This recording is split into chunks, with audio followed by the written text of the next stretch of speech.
प्यारे बच्चों, स्वागत है आपका। अध्याय है राष्ट्र प्रहरी, है ना।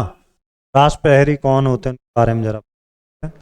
अब से टेलीविजन पर 26 जनवरी की परेड देख रहा था। जैसे ही थल सेना की टुकड़ी सैनिक अपनी वर्दी में कदम से कदम मिलाते हुए आगे आए, अभिषेक की आंखें चमक उठी। पंक्तियों में चलते घोड़ों और ऊँटों पर बैठे सैनिकों की शान ही निराली थी। अभिषेक एक के पीछे एक आती सेना के सभी अंगों की टुकड़ियां आकर्षित कर, जो परेड होती ना 26 जनवरी की, उसमें सेना की टुकड़ियां आती परेड करने। सोचने लगा, मैं बड़ा होकर क्या बनूंगा, क्या मैं भी ऐसी वर्दी पहनकर शान से परेड में भाग ले सकूंगा। ऐसा करने का अभिषेक मन ही मन संकल्प कर बैठा। दिन अभिषेक ने पुस्तकालय से भारतीय सेना पर एक पुस्तक पढ़ने के लिए ली। घर आते ही वह पुस्तक पढ़ने लगा, जिसमें लिखा था, किसी भी देश की सीमाओं की सुरक्षा का दायित्व उसकी सेना पर होता है। भारतीय सेना के 3 अंग हैं, थल सेना, वायुसेना, जल सेना।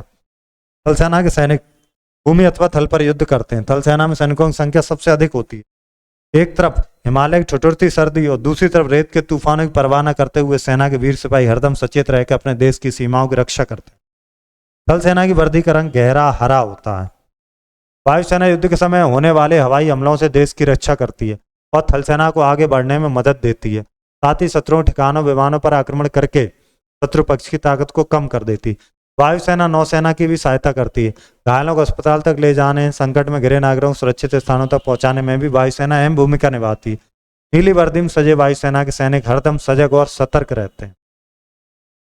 हमारे देश की जल सेना देश के समुद्री तटों और समुद्री सीमाओं की रक्षा करती है।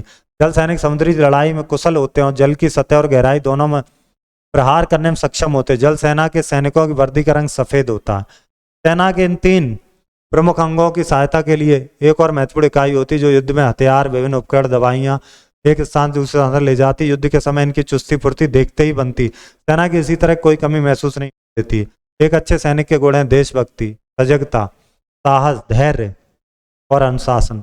भारतीय सैनिकों में ये गुण कुट कुट कर भरे हैं। यही नहीं, बाढ़, तूफान, भूकंप, सूखा आदि प्राकृतिक विपदाओं के समय वे जिस प्रकार जनता की सहायता करते हैं, इससे उनकी सेवा भावना का भी परिचय मिलता है।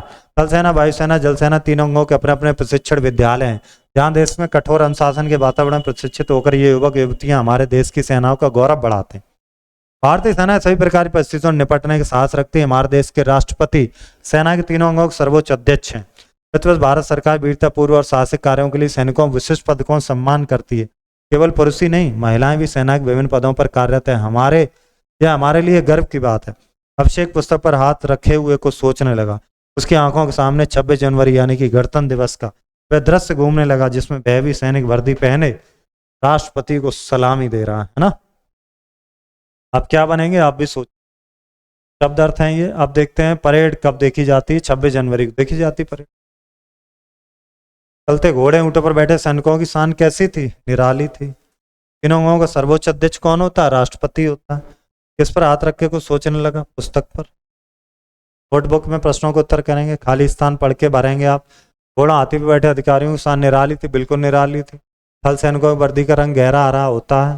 केवल पुरुष ही नहीं, महिलाएं पढ़ने की साहस रखती पढ़ते पढ़ते सो गया नहीं।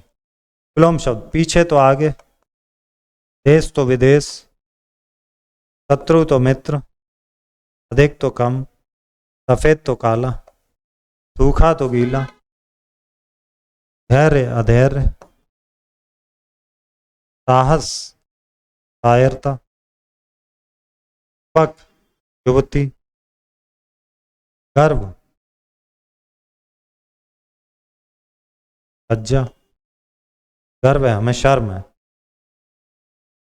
शर्म लिख। पर्यायवाची वही रिपीट। पर्यायवाची आंख, नयन, नेत्र, ऊंट, उष्ट्र। और क्या लिखेंगे इसको, मरुचर, रेगिस्तान में चल, घोड़ा, अश्व, तक, आलय, पर्वतराज, गिरिराज, आक्रमण, हमला,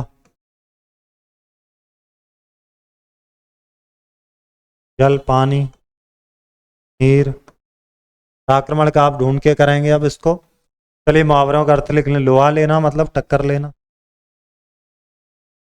रानी लक्ष्मीबाई ने अंग्रेजों से लोहा लिया।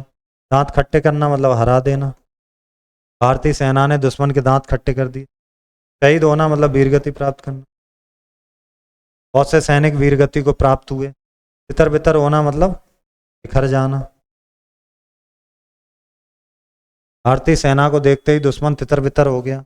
छक्के छुड़ाना यानी कि हालत खराब कर दे। भारतीय सेना ने दुश्मनों के छक्के छुड़ा दिए। आके लिखेंगे आप इसको। पाठ में आज संज्ञा शब्द आप ढूंढ लेंगे पाठ में। व्यक्तिवाचक में नाम विद्यार्थी का, जातिवाचक में सेना, राष्ट्रपति, भाववाचक में साहस, निर्भीक, है ना। अब आइए करते हैं विशेषण और विशेष। देखिए मैं इसको क्या कर रहा हूँ, जो विशेषण है तो मैं ब्लू कर रहा हूँ। सफेद, चमकीली, ठिठुरती, रेती। जो विशेष हैं वर्दी, आंखें, सर्दी, तो ये रेड हो गया विशेष। इधर नोट होगा ये इधर। गणतंत्र दिवस के उपलक्ष्य में चित्र है, लिखेंगे 26 जनवरी को हम लोग गणतंत्र दिवस मनाते हैं। इस दिन विद्यालय में कार्यक्रम होते हैं, है ना। तो आप इसमें आगे लाइनें बनाएंगे। आप मिलते हैं अब आगे अगले अध्याय में। धन्यवाद।